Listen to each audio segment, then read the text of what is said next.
Welcome to the 10th session of Patanjali Meditation PM101 for beginners.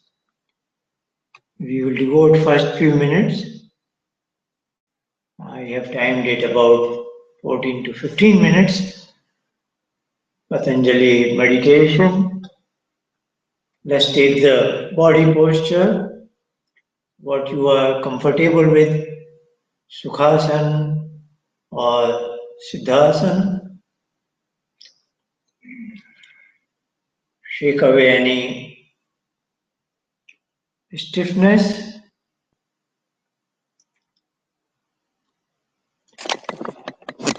And we will devote a couple of minutes on deep breathing, abdominal diaphragmatic breathing. In 4 phases, each breathing cycle. We breathe out, phase 1. Then we hold the breath out. And during the process, during the phase 2, when we hold the breath out, we mentally recite Om, Om, Om. That is mental recitation in phase 2. Phase 2 corresponds with the retention of the breath outside. And as soon as there is a feeling of discomfort, we take a deep breath in, slow and smooth manner. And once that is over, we retain the whole air inside within us. That is phase 4. And during the phase 4, retention of air within us, again we can recite mentally Om, up to the point of onset of discomfort. So these are 4 phases. Breathe out, hold the breath out. During this phase, we can recite mentally Om. This is brief sound, not that longish O. The vowel is not longish. Now, when I move to the 3rd phase, take a deep breath in. At the end of it, 4th phase is retention of air within me. Again, we breathe out. Again, we recite mentally that sound. At the onset of discomfort, we move to the phase 1 of the next cycle, that is breathe out. So this is a cyclic thing, it goes on. And as soon as this step 2 of deep breathing is over, we, in our 3rd step, after a slight pause, we instruct our mind that we expect its cooperation so that we can go inside our cave. That instruction is Oh. Now the vowel is longish. So this, of course, when we are together, we do it 5 times, just so that we are together. But when you do it at home, alone, you don't have to count it. This is kind of a vehicle to take you in a meditative mood. This is 3rd step, instruction our mind. This corresponds to Patanjali's Pratyahar. And once instruction is over, we focus our mind between the 2 eyebrows. That is, in our scheme, Step number 4, that corresponds to Patanjali's dharana. We focus our mind here as if we want to go from our mind was absorbed in some breathing and so on and so forth. Now we want to bring it to a pointed nothingness. And once that is achieved, I am automatically in step 5, Dhyan, meditation. When I am disconnected from my mind and I am in my cave. If nothing is happening in my mind, then I am definitely in my cave, disconnected from my mind. But sometimes, more likely, something is happening in your mind. Something may happen. But don't get too much involved in it. But if this is a distinct thought, then repel away, throw away that thought.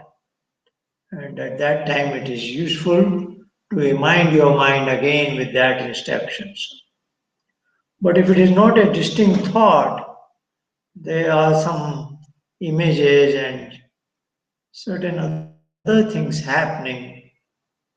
You take a view as if you are an observer, and a slightly detached view that you are not quite participating in it. Your mind screen is depicting something, you are just watching it from a distance. And as you do so, this will cool down, calm down. And this is your practice towards deeper and deeper meditation. Very deep in meditation, sometimes some of you might have felt when you come out of meditation due to the alarm clock or whatever it is, you notice that it takes time to take charge of your body. These are some signs that your meditation is getting better and better with time. Let's proceed to it. We are already in the body posture. We will do a few minutes of diaphragmatic breathing, abdominal breathing. Deep breathe out.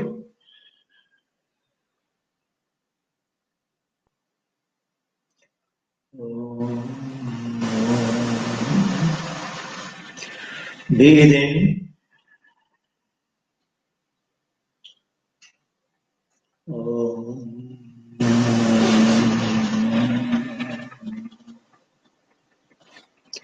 Breathe out.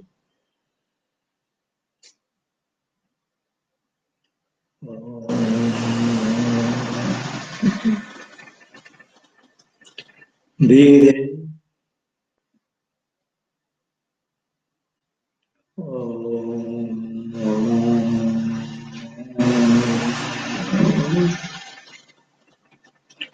Breathe out.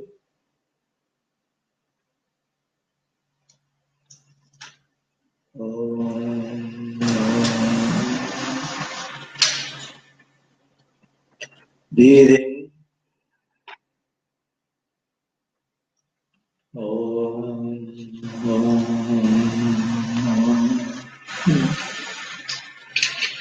Breathe out.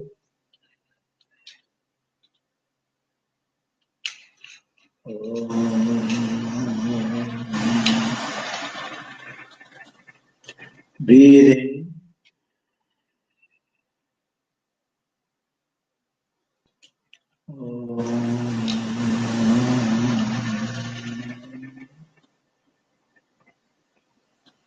One more last cycle. Breathe out.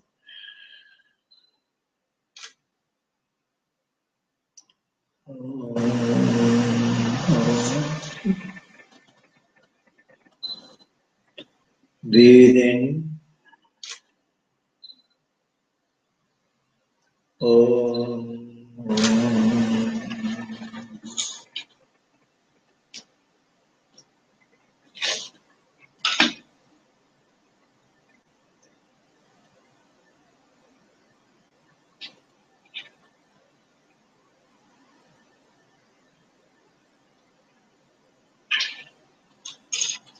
Now we instruct our mind with that sound 5 times together.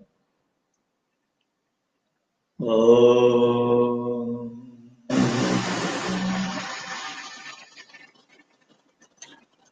Om.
We will now gradually open our eyes.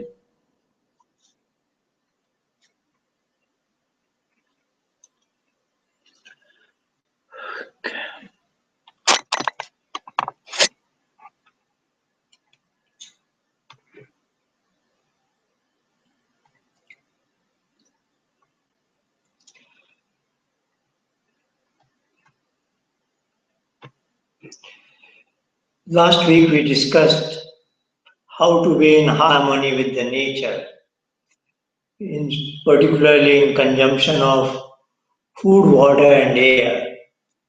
We looked at the acronym WAMEL.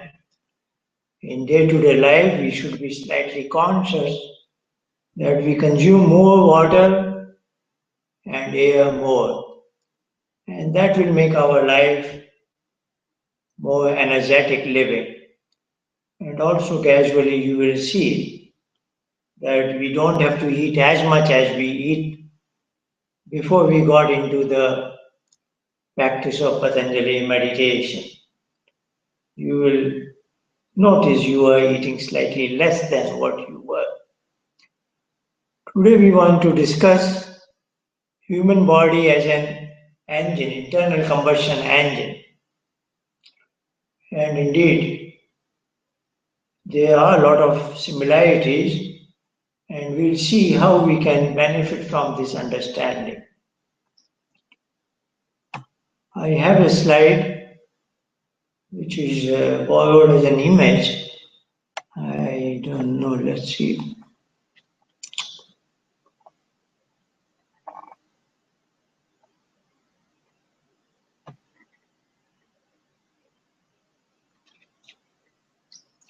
So the title is Human Body as an Internal Combustion Engine. It's a slightly complex system, but I will try my best to make it simple. And in my engineering career, I used to work on engine, basically mathematical simulation of combustion processes.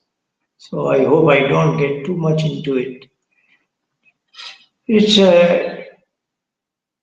It is a gasoline engine, four-stroke gasoline engine, or called four-stroke cycle engine.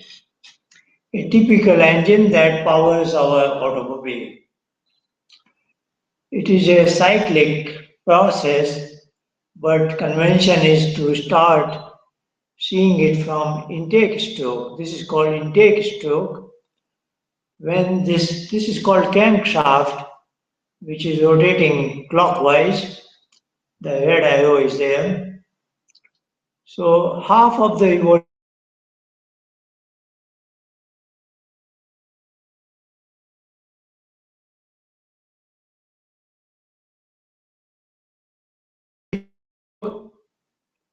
and then the shaft is rotating downward like here.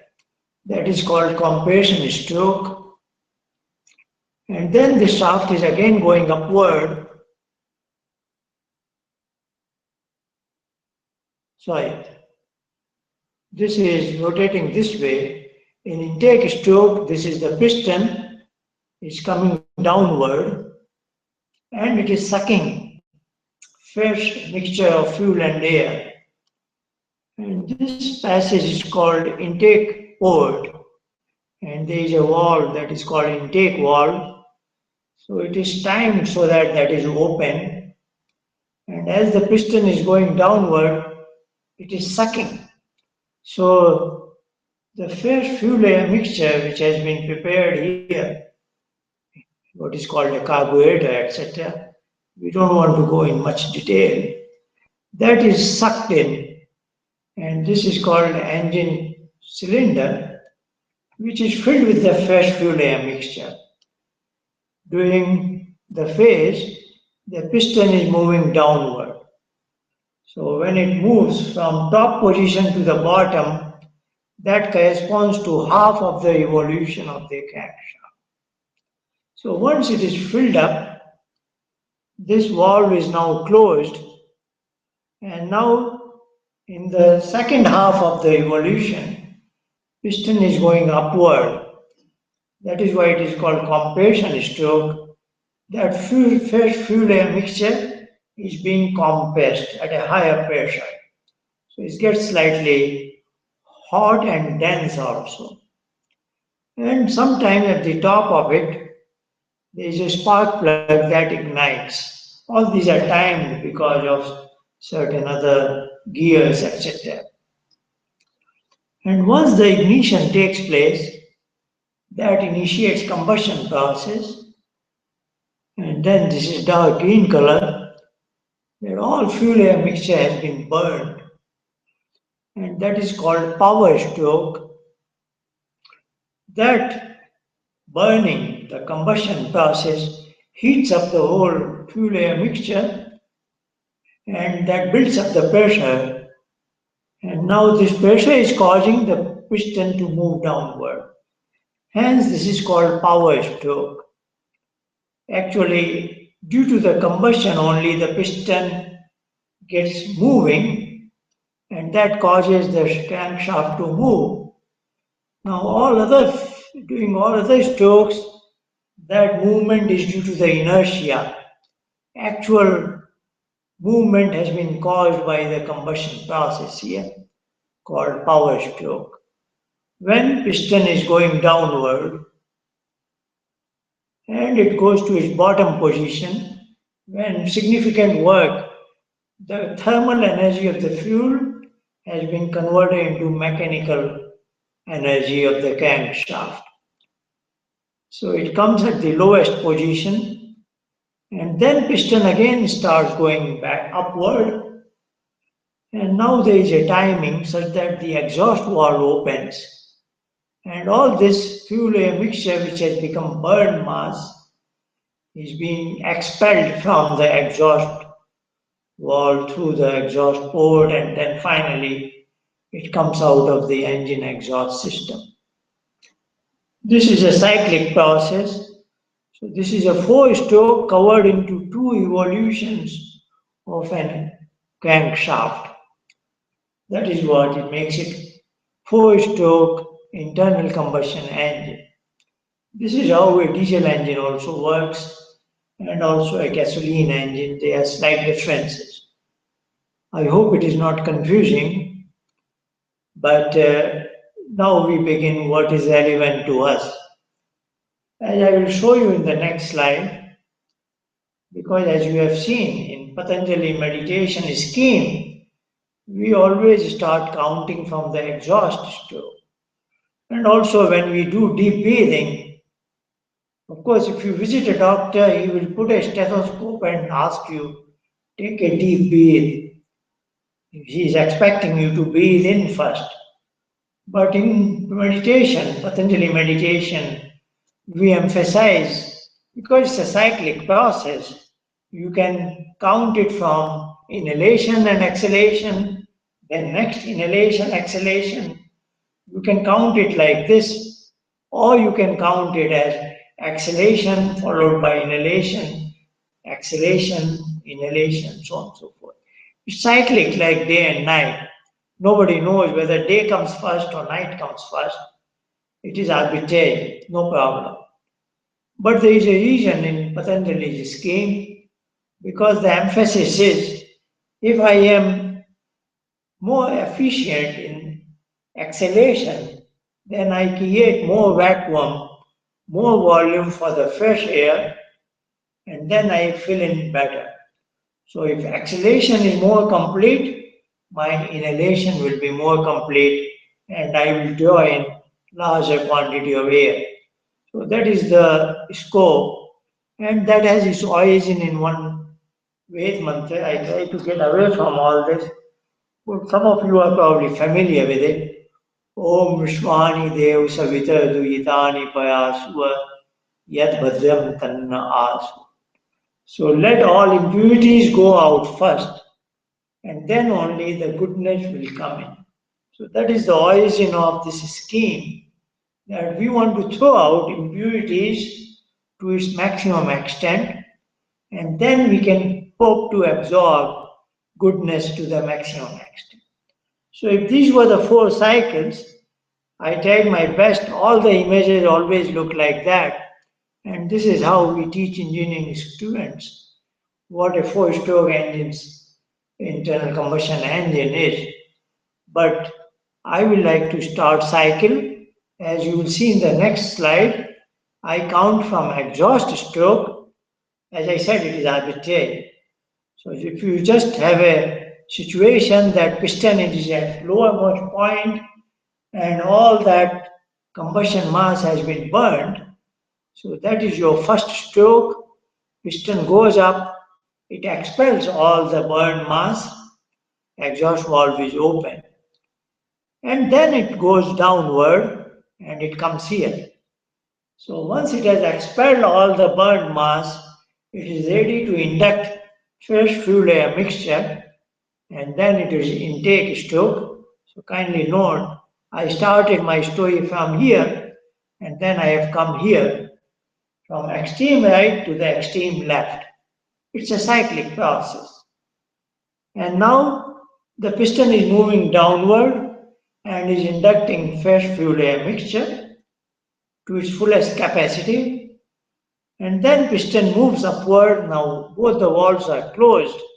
So it's a tight fitting and it is just compressing the fresh fuel air mixture almost to its top position, what is called maximum minimum volume.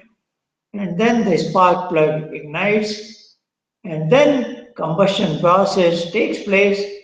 There is a kind of not quite explosion, but a flame progresses and it heats up the whole thing. So all the inbuilt energy that the fuel contains has released and that has increased the temperature quite significantly and also the pressure. So due to the buildup of the pressure, the piston is going down and that is what is productive power stroke of the engine. All other strokes were due to the inertia effect of this stroke. And then again, piston is going upward and expelling that. So that is just arbitrary. Where do we count it from? So these are four strokes in our scheme: exhaust stroke, intake stroke, compression stroke, and power stroke. First cycle is over, then again second cycle, exhaust stroke, etc. No problem. I went to, yeah. Now we don't need that enlargement. I think we can manage. So now we want to look at human body, which is a very wonderful engine, of course, many, many times better than an engine. It is not in a very good idea to look at human body as an internal combustion engine. But even then, we will see there are a few things to learn. It helps us to dramatize certain things. Like as I said, first stroke is exhaust stroke. When you have emptied the burned masses, then you are ready to pick up the fresh fuel and air. In case of human body, it becomes food and air. There is not much of a difference. In engine, what goes in is fuel and air, and in human body, what goes in is food and air. But then they don't go together. It's a wonderful scheme. We consume food 2-3 times a day, but air is going 24/7 every moment. That's why it is a life survival substance to the maximum extent. So then it is compression stroke we have seen and power stroke. Let's start our day in the morning after the good night's sleep. Naturally, all the forces that are working are called as non-voluntary forces. We are lost in another world. But as you get up in the night process, body has gone through a lot of detoxification process, lot of repair and maintenance. Many things are happening during 6 to 8 hours of our sleep. And we have seen sleep hypnodiagram and appreciated what nature does it for our good. Though we are sleeping, nature is working at its best. So, corresponding to exhaust stroke, we should have bowels motion and emptying our bladder and bowels, where all the waste products have been lying there, we should throw away. And then naturally should be giving some new fresh food to the body. So what people do is breakfast.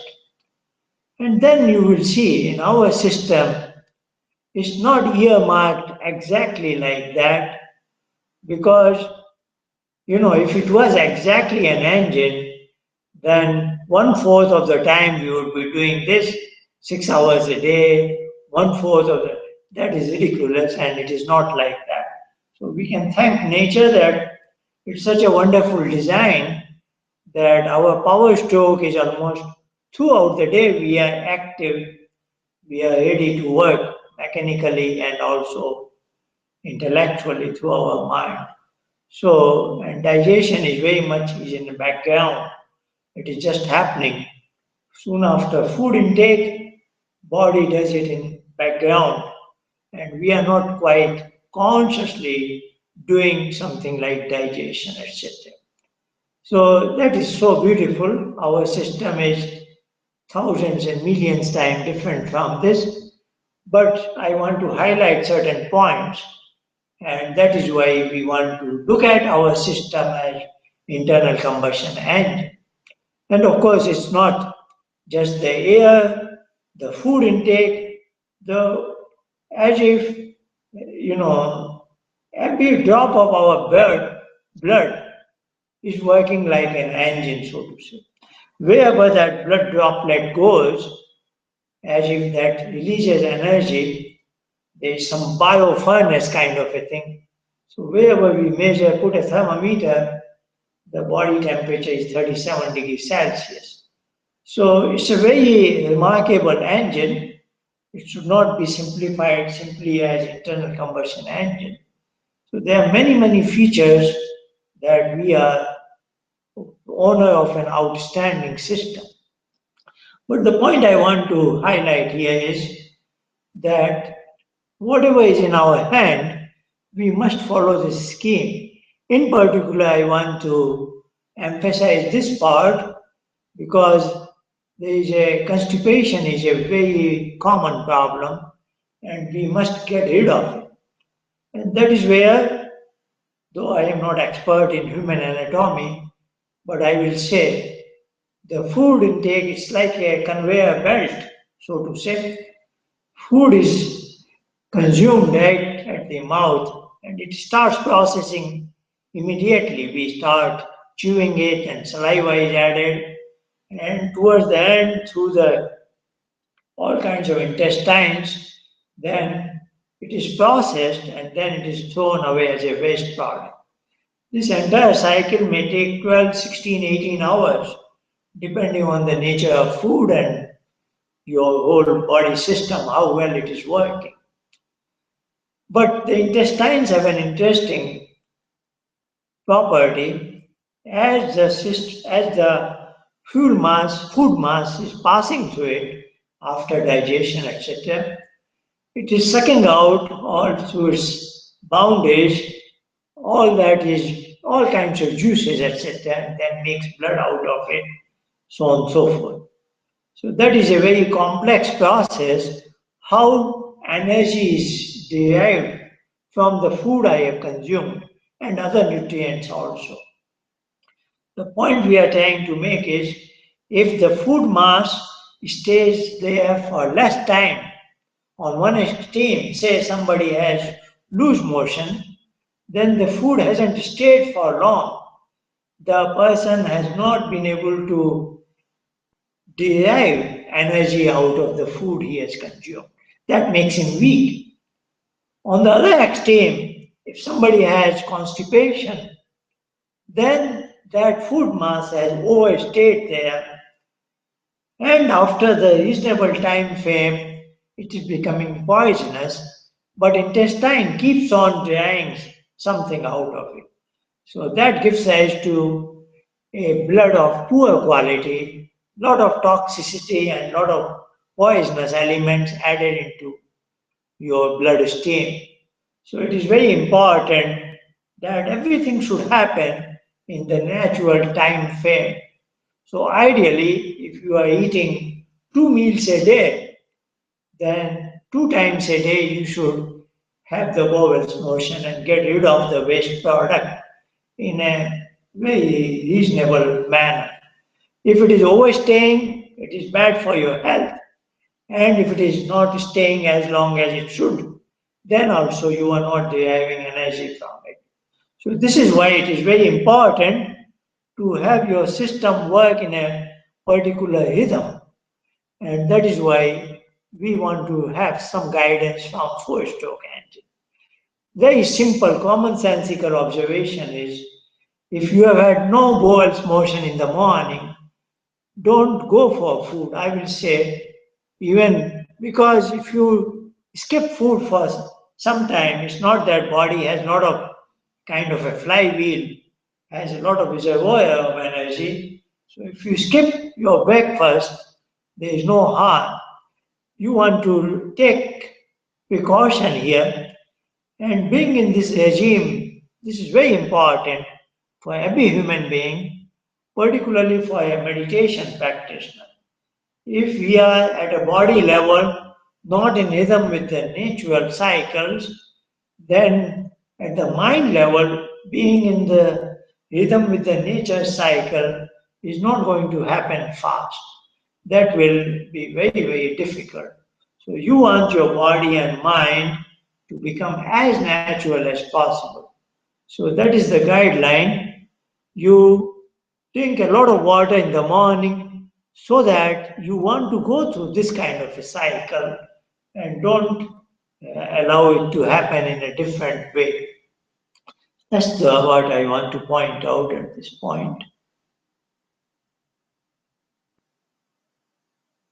Let's see. This I have seen very useful. I have coined a term super stroke. Let's see what it means. There are two parts here. First, I am suggesting if you are over 50, try out 2 meals a day. In between, say, like I would personally eat at 11 in the morning and then 6 in the evening.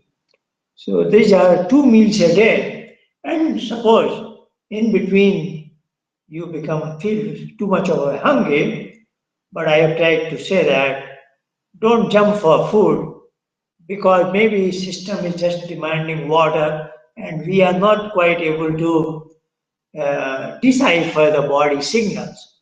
So go for a glass of water, and if that doesn't work out, then maybe a piece of fruit or something like that. So this may be a good scheme for you to have 2 meals a day. That is more than enough actually. And what I am saying is, in the morning, if you have proper rhythm like this, say you have had empty bowels, say 6 in the morning or so, now appreciate that feeling. And as you are in this rhythm, you will see that bowels motion gives rise to a super light feel, and that you should appreciate it. And that is something to feel good about for as long as possible. Don't rush for food. What I am saying is, this is the super stroke I am calling. That's what makes you different from internal combustion engine. That you have had bowel motions at 6 in the morning. You are not rushing for food. If you must take something, if you are very much used to maybe a glass of milk or a cup of tea or whatever it is, but not much of solid food, then you have a good time frame. And I really find in my life these 4 to 5 hours very, very creative and very productive. And you will see as you proceed, maybe at towards 9 o'clock or 10, somewhere in between, some sort of a phlegm will come out. Body is still in the detoxification mode. and you will see that some small kind of unwanted things want to come out of the body. Because as soon as you forcibly eat something, now you are disturbing the body's exhaust stroke, so to say. Body is in exhaust mode. Overnight, it has gone through detoxification, and in small parts, it wants to throw out all kind of waste products, and you should let it happen. And even smallest thing, something that comes out, and you have noticed probably, if you wash your eyes with cold water, few small, I don't know, is it not even in milligram probably, some wax sitting here in the corner comes out, but it makes you feel so fresh. So, anything unwanted, if it is thrown out, it makes you feel very, very different, much better, more productive, more energetic, etc. Make use of all these small things. And that's what Patanjali meditation is all about. Trying to bring not only the mind but body also, and they affect one another. They are so much closely interlinked in Patanjali's scheme of things. Like we go through the body posture, then breathing, then mental uh, instructing our mind. There is a rhythm because all these are very well connected. So that's what we wanted to understand and make use of it. So this is a super stroke, and I would say if for a young man who has to eat more than I know because the body is growing and the other demands of the. So I will say if you are over 50, you want to try out this scheme of thing and try to use have a the important thing is even in the evening, you should ideally be in a rhythm that you go for a bowels motion and then you have your evening meal. That is also very important. But let's start from the morning first. And it should develop that you have two times of induction of food, but they are preceded by bowels motion. So that puts your system in a wonderful rhythm, and you will enjoy your health much more if you adopt these small practices. Let's devote next few minutes. I think we have about 15 minutes or so to.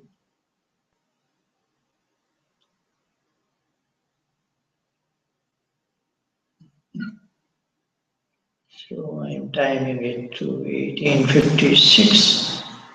So we have about 13 minutes. We are familiar with these steps. Let's begin with a deep breathing for a couple of minutes. Each breathing cycle with 4 phases. Deep breathe out.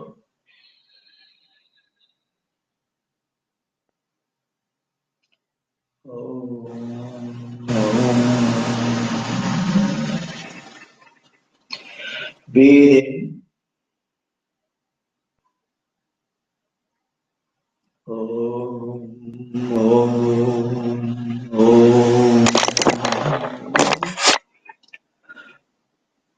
Breathe out.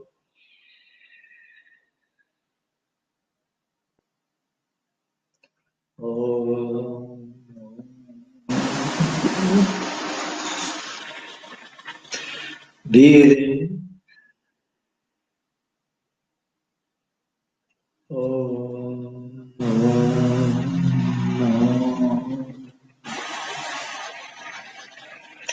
Breathe out.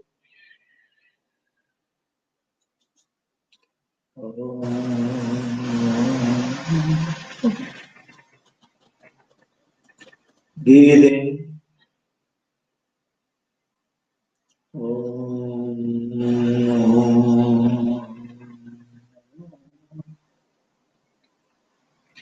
Breathe out.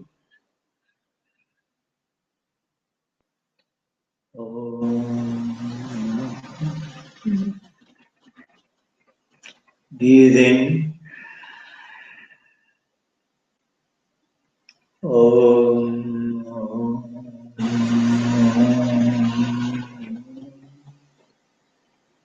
One more last cycle. Breathe out.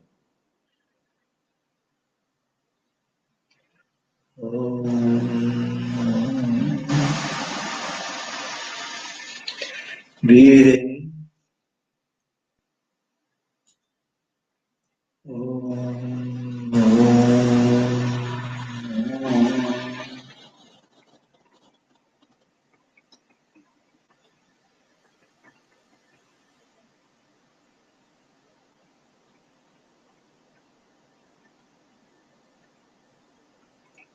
Let's instruct our mind with the code word 5 times. Om.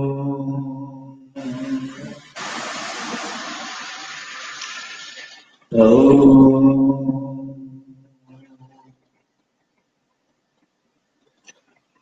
Om.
Please gradually open our eyes.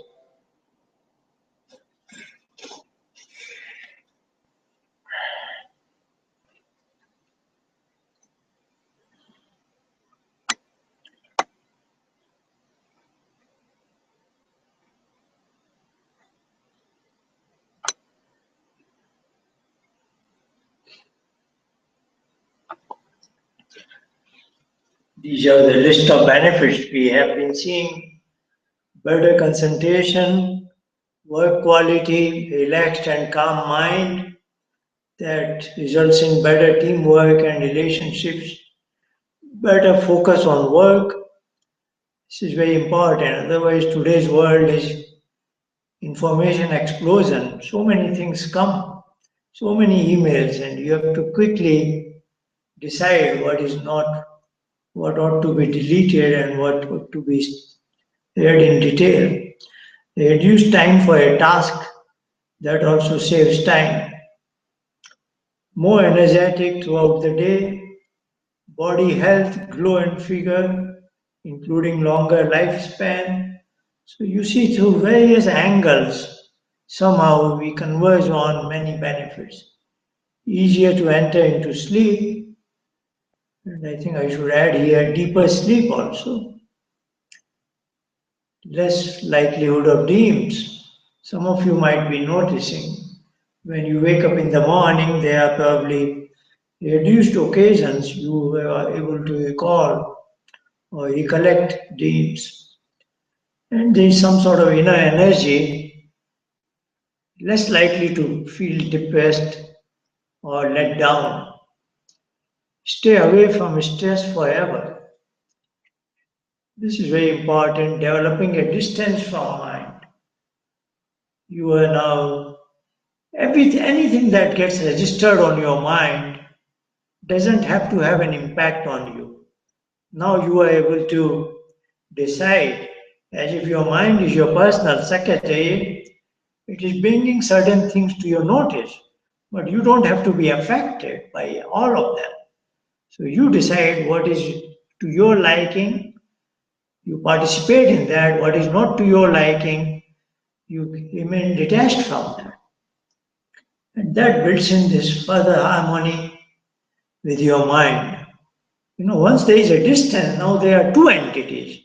For a common man, the person, the soul, and mind are just collapsed together as one. There is no distinction.